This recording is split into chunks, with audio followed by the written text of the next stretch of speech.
pasal satu kisah di antara Maharaja Jai Singh daripada Alwal, India dan pengeluar kereta Rolls Royce lah. Mungkin korang yang keluar sana mesti tahulah kan kereta Rolls Royce kan.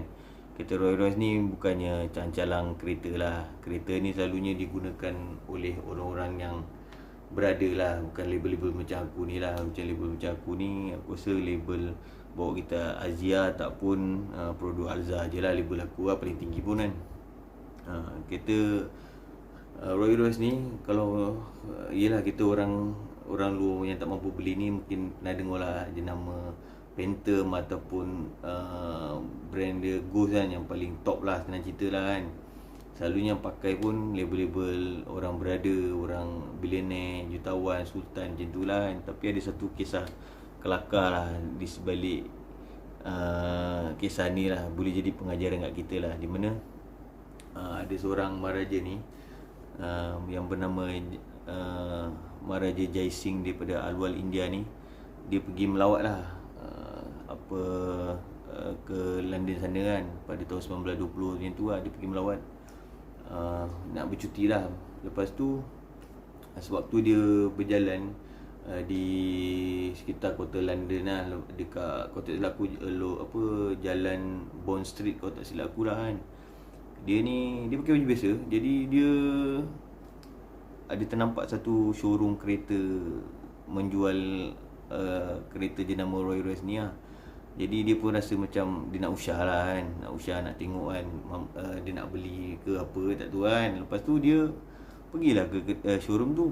Apabila dia nak masuk kat showroom jual kereta tu, ada seorang promoter Mak Saleh ni lah.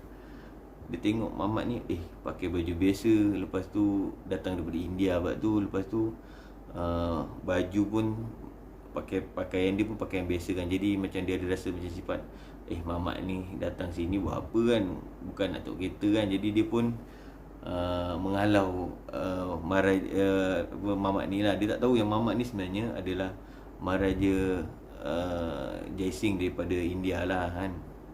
Jadi Maharaja Jai Singh ni pun relax je kan. Dia pun macam bila dia kena halau tu pun dia pun relax lah. Memang ada rasa macam bengang kan. Lepas tu dia baliklah kat hotel. Bila balik kat hotel, dia pun panggil lah dia punya, mungkin dia punya menteri-menteri dia. Dia kata telefon showroom yang dia pergi tadi tu. Lepas tu cakap dekat showroom tu yang ada seorang maharaja daripada India nak pergi melawat kan. Jadi menteri dia pun telefon lah, telefon showroom tu. Dan showroom tu pun kaki tangan kat showroom tu pun cakap ada maharaja datang. Jadi dia pun buatlah kapet merah apa semua untuk menyambut kedatangan Maharaja Jai Singh ni lah. Apabila Maharaja Jai Singh tu datang ke showroom tu, promotor terkejut lah. Dia kata ini mamat yang aku halau tadi kan. Jadi dia rasa macam cuak jugalah. Tapi Maharaja Jai Singh dia relax kan, dia cool kan. Jadi dia pun cakap dia nak beli semua kereta yang ada kat showroom tu kan. Ada lebih kurang 7 biji kereta kat situ. Jadi Maharaja Jai Singh cakap dia nak beli semua kereta tu. Lepas tu kos pengantaran apa semua dia akan bayar.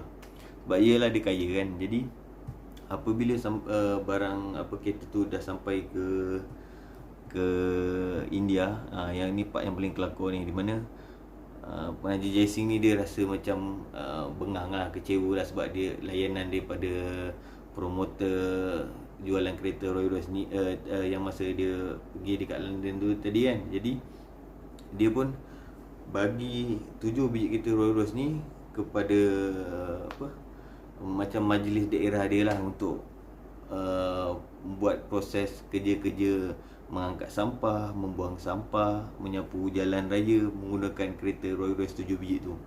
Jadi lama kelamaan cerita tu makin lama makin tersebar lah. Jadi satu dunia tahu cerita pasal ada seorang maharaja ni beli kereta daripada Rolls Royce dan menggunakan kereta tu untuk kerja-kerja mengangkut sampah, membuang sampah, menyapu jalan. Jadi benda tu heboh lah kan. Kalau macam pada zaman tu lah, kalau dekat Europe ataupun US cerita pasal apa kereta yang terbaik kan, maksudnya the best car. Jadi kalau orang ada mention atau petik nama Roy Royce ni, diorang akan tergelak lah. Dia kata takkanlah kereta ni apa buat sampah kan, bukan buat sampah apa, buang sampah ataupun mengangkat sampah sapu jalan ni jadi kereta terbaik kan. Jadi macam kelakar lah benda tu kan. Lepas tu apa, jualan kereta Roy Royce tu makin lama pun makin menjunaman.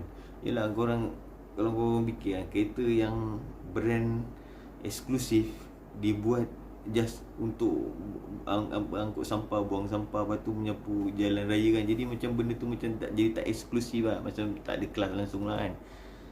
Jadi apa, pihak pengurusan daripada Roy Royce ni pun apa, terdengar cerita ni. Jadi pun dia kata mungkin ini salah satu punca di mana apa, jualan kereta Roy Royce pada zaman tu lah kan menjunam teruk kan. Jadi dia orang pun menghantar wakil lah ke India untuk berjumpa dengan Maharaja Jai Singh ni. Lepas tu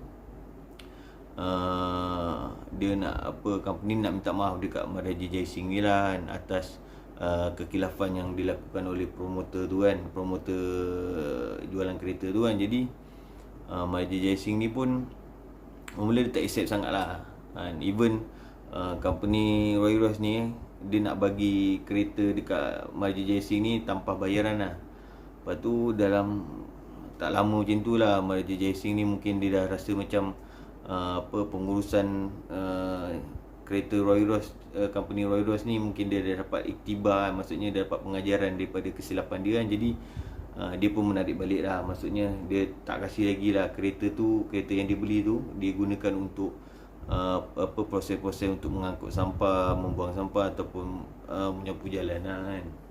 Cerita ni boleh jadi macam mana cakap ya, pengajaran kat kita semualah, di mana kan ada orang cakap kan, don't look by its cover kan. Maksudnya kalau yelah, ada setengah orang tu dia pakai baju branded, tak semestinya dia kaya kan. Kadang ada orang tu yang pakai baju tak branded, ada sebenarnya dia kaya. Jadi macam ni, kita ni dalam hidup ni kan, kadang-kadang jangan pandang rendah kat orang sangat lah kan. Kita tak tahu orang tu siapa kan. Itu je lah aku nak cerita pasal kisah ni lah. Lagipun kalau korang minat konten aku begini, aku harap korang like, share, subscribe lah aku punya channel lah dekat YouTube kan. Jadi kalau kat Facebook pun, kalau kau nak tengok aku punya cerita aku ni, kau boleh search kat page aku kat Facebook, Amin Alzah. Okey lah.